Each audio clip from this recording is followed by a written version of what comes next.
Hello, ladies and gentlemen. Welcome. It's always a pleasure to be here with you, learning how to improve our lives based on what the Bible, the Torah, have designed for us to use as a tool to manage through this world.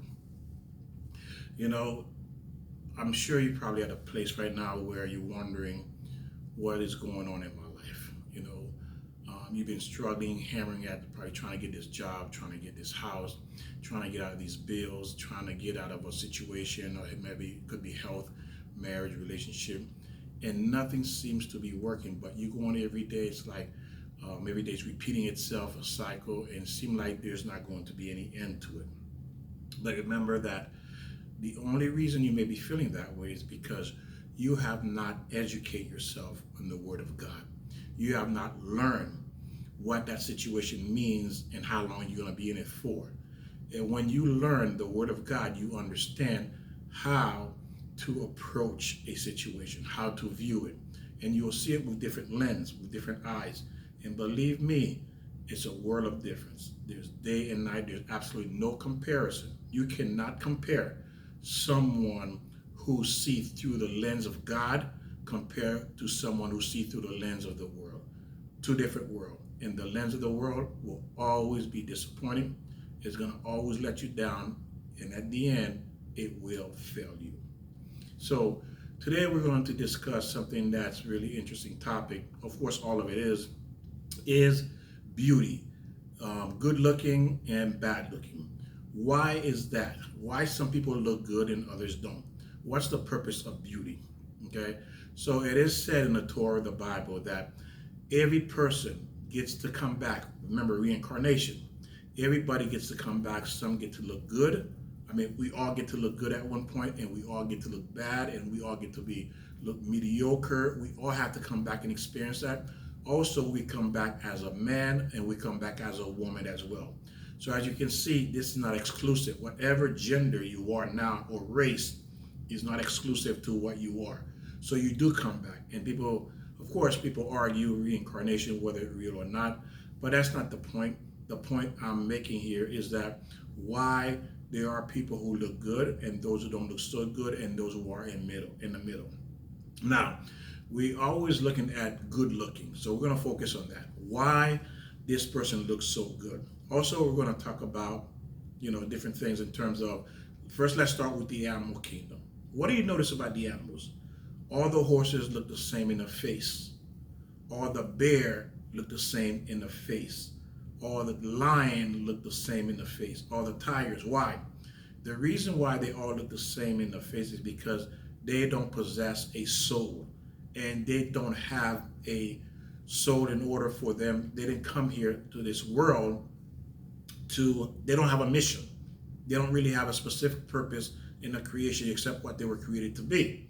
Okay? So because they don't have a specific purpose in terms of a mission, in terms of a soul, that's why they all look the same. All these animals look the same in the face. Okay? Pretty much. So think about it: a bear, a lion, a tiger, a zebra, horses, jackass, donkeys. So they all look the same. Okay? So now let's look at the human being. If you look at every human being, we all look different. How is it there are billions of people in the world and no two person look identical unless they are an identical twins? That's the only exception. Even fraternal twins are not identical. They don't look the same. But identical twins are the only one that looks identical. But even that, God still managed to separate them because they don't have the same fingerprints, okay? So God still finds ways to give them their individuality, okay? But again, you have to understand what is your purpose of your looks. Every human being is giving a specific look because it fits their mission. I will say it again. Your look is specific because it fits the mission, the purpose, the reason why you are here. You are given your certain look, whether it's your height, your skin color, a beard, whatever it may be, whatever appearance you're given, because it will match your purpose here. That's why you look the way you look. Now, as far as beauty, then what's the purpose? Why am I good looking? Why is this person good looking? So you may ask that question. Now, this is the problem if you are a good looking individual. If you're a beautiful woman or good or handsome man, this is a problem. And the reason why you look good, you are handsome, you are beautiful, is because the first in reincarnation, you are beautiful as well. You are beautiful, you are handsome. But because of that beauty, that's your test. You failed that test. You didn't pass the test. So you have to come back being beautiful again, handsome, to pass the test. Then you say, well, how did I fail the test? Because I was given beauty. What could I have done in my previous reincarnation for me to come back looking beautiful again? Because that means I failed the test. Because it says in the Bible, in the Torah, that you are reincarnated with your same defect or the same mission from previous life if you did not complete the mission. So if you came back and you are handsome, beautiful today, then you have to ask the question, why was I given this beauty? Why was I given this handsome? What people tend to do when they are beautiful and look good, they abuse it. I will say it again, they abuse it. They use it to gain money, to sleep with men, to sleep with women, to manipulate, in other words, you are sinning. You're causing a lot of sin with your looks, okay? And that was not the purpose. Then you're asking, well, if I can't use my beauty to get what I want in the world, then what was the point? And that is the point. That's your test. Your test is your beauty, not to sin to get what you want, not to use your beauty to get what you want. Now, you can to a certain degree, and I'm going to explain that, meaning that you can't use the beauty to manipulate a man or a woman to get what you want, whether it's money, whether you want to sleep with them, whatever the case may be, use them for whatever purpose. You cannot use it. That is a sin. That's the whole point. That's why you came back looking good again. That means you failed. So it's not a compliment to be beautiful. Now, in your eyes, you may think, oh, I look good. Well, obviously, you failed. The last reincarnation, you failed the test, is why you're back again. And if you notice, and I'm asking you this question, how many people have you been with since you started sleeping with people? How many? 5, 10, 15, 20? If you're up in those numbers, that means you did the same thing from your previous life. You failed again. You failed again. Because why? That's exactly what you did. You did with it. Did you use it to gain money? Did you use it to gain fame? What did you use this beauty for? So that means you fail again. This is your second round, or it could be third, failing this test of beauty. What am I supposed to do with it? Okay, that's the first thing, is how you fail this test. Now, God is a perfect, awesome, wonderful God. He gave you beauty, but it's two sides to that beauty. Like they say, two-edged sword. So the first one was you were using it to gain what you wanted, to fulfill your desires, your want. Why did God give you beauty? He gave you beauty, and listen to this, how beautiful it is. He gave you this beauty to use. Imagine, as a woman, you have the beauty to find the best men, because your beauty can attract the best possible candidate, the best man to be the best husband, the best father, a man that will treat you, truly treat you like a queen, like you deserve to be treated, to love you and respect you, and to give you the life that most women will never ever have, because you are giving beauty to have that. You see, this is why you're going to get punished, because God's going to say, this is what the kind of life you could have had. You could have had almost the perfect life as a wife or as a husband. You could have had the perfect life, because you get to choose the best possible candidate to be a husband or a wife, and this is what you use your beauty for. Look at it. You see, you've been given the ultimate gift of choosing, where most people will never have that opportunity, but it was given to you. But what do you choose to do with it? You squandered it, threw it away, use it and abused it, where you have probably hurt other people and hurt yourself and put yourself in a place now you probably cannot recover from. Probably it's too late, meaning that it's too late to find that beautiful, wonderful husband to have wonderful children with. It's probably too late not to find that beautiful, awesome wife to build a home with. Because while you up in age now, you 40s and your 50s, again, you blew that beauty away. Why? Because you misused the gift God has given you. Imagine you have a child and you work very hard. You left this child millions of dollars, right? Millions of dollars, because that's the whole point. Why we have children too is we want to give them our wealth. We want to give them the best life as possible. And that child takes your millions of dollars where you work 10, 20, 30, 40 years to obtain this wealth. And within 1 year, he blows the entire money by having parties, smoking, drinking, sleeping with women, running around the world buying all kind of stuff. He blows all that money away where you spend 30 years to acquire that wealth just for him. And that's what he does with that money. Well, guess what? That is exactly what you're doing with your looks, with your beauty. That's what you're doing with it. Okay?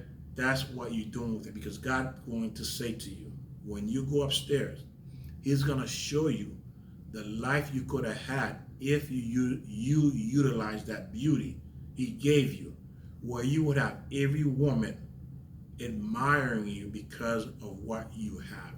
Not only that, that you are a modest, conservative woman, where you are beautiful inside and out, and your husband get to see that, and your children get to see that. But instead, what do they see? Where are you now with your beauty? And remember, that beauty is going to fade. It's going to fade. As it fades, that means you're going to lose your opportunity, your window of opportunity to have the best life possible here. That's the purpose of your looks. It was given for your benefit. But again, it's still a test.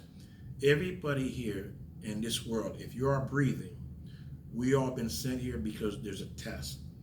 And whatever that test is, meaning that you didn't pass that test in the previous life, you've been sent back to take this test over again. And this is where you are with your beauty. That means you have failed the test, and that's why you're here again. And depending on your age, meaning that you already probably failed this test for either second or third or fourth time around, you failed it. Beauty, again, can be a failure, a humongous failure in a person's life, or it can be the ultimate reward for a person. It depends how you use your looks. And most people abuse it. You see the nonsense that they do. They're on TikTok, they're all over the place, in bars, running around, sleeping around, thinking they can do whatever they want to do and not pay the price. The price is you burning away your beauty, you burning away your opportunity, and you will not have it again. You will suffer much more than a person who's not as good looking as you are. If you look at people who are not as good looking, they tend to have a better, steady life than a good looking person. Because a good looking person is misusing it. Where a person who's average looking, they don't have that. They don't have that test where everybody's chasing them down, wanting to be with them. So they can live a normal life. Okay, they can live more of a normal life. But you've been given a greater responsibility, but at the same time, you've been given a greater gift. And how do you look at that? Think of it this way. Think about you are the CEO of the company, and somebody is the custodian of that company. So who has a higher position, priority, or more important in that company? The CEO. The person that is the custodian is not as important. Yes, needed, but it's not as important as the CEO of the company, because the CEO of the company is what's actually running the company that allows the person, the custodian, to be there as well. Okay? So again, just to show you the level of responsibility it is when you are at that level in terms of your beauty, in terms of your looks, because you have a greater responsibility than someone who's more of an average looking. But if you past the age of 30, 40, you haven't gotten married, haven't had children, you missed the boat. I hate to say that to you, but you missed the boat, okay? Because your soulmate was there at the age of 19, 20, 21. That's where your soulmate was, for you to meet and then build that beautiful marriage, that relationship God had planned for your life to give you the best of the best. You get first choice at picking. Imagine you have millions of people in the world, and then God says, look, I'm putting you in the head of the line. You're going in the head of the line to pick first choice. You get to pick. And what do you do with it? You go out and pick the rotten fruits out of the batch. The rotten fruits out of the batch over and over and over. Every time it comes to picking, you pick the rotten fruit. Now, you're 40 years old with a bunch of rotten fruits you pick, and there's nothing you can do now about it. Now, as far as the people who are not as good looking, they usually understand that, or average looking, they find someone within where they are, and they're able to have a life. Now, of course, it's not 100%. This is what people do or understand it. If you don't understand it, obviously, it's not going to go this way for you naturally, because people misunderstand as well if they're average looking where they belong, and not to say they can't be a wonderful, beautiful person. That's not what I'm saying at all. What I'm saying, people like that, they tend to accept where they are, and then they're able to build from where they are because they understand. So as far as look, as beauty, it is a huge challenge. It's a test, and most people in our society have failed. If you are here and you have that look and beauty, and your age is at a certain point, then most likely you have failed.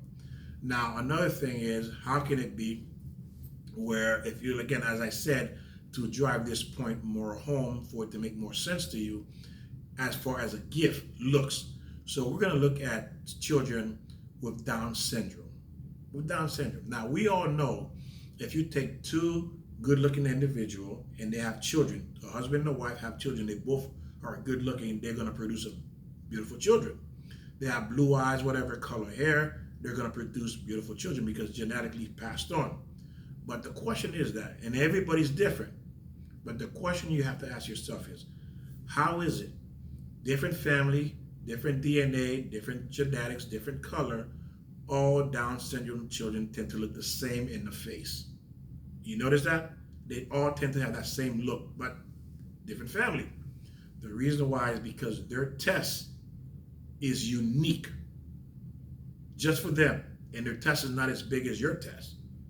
But that's why that's why I'm connecting looks to the Down syndrome as well, because their test, meaning that they're almost done with their test. They're almost done. The Torah says when people with Down syndrome are close to that, they're almost, when I say done, complete with their test, mean they're almost the perfect human being, because they came back several times in reincarnation. They fixed their flaws. Remember, they fixed their flaws. Now, what God has created put them in a position where they cannot mess themselves up. For example, a kid who gets into trouble, right? So what do? You tell him he can't leave the house. You confine him to being in the house, because if he was running the street getting into trouble, well, you can't leave the house anymore. Why, Mom? Why? Why, Dad? Because if I restrict you to the house, you're not going to get in trouble because you're not in the street. Well, that's what God has done with these people. They have restricted them so they don't sin, because they're almost across the finish line to becoming the perfect human being. Okay? So their test is almost over in this life. But us, we're the one who in trouble, because we have a lot to work on, and we don't know where we are in life in terms of how much of a test we have passed or left to complete. Okay?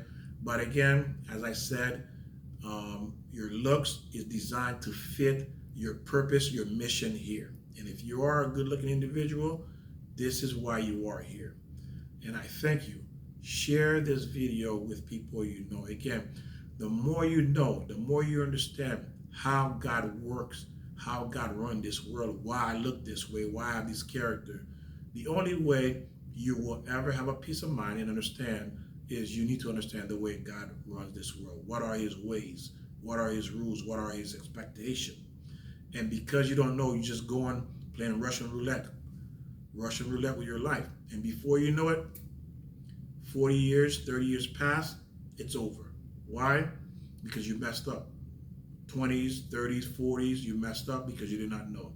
It's a shame to go through this world and not accomplish what you were created or why you came here for. Thank you, ladies and gentlemen, for listening, for learning.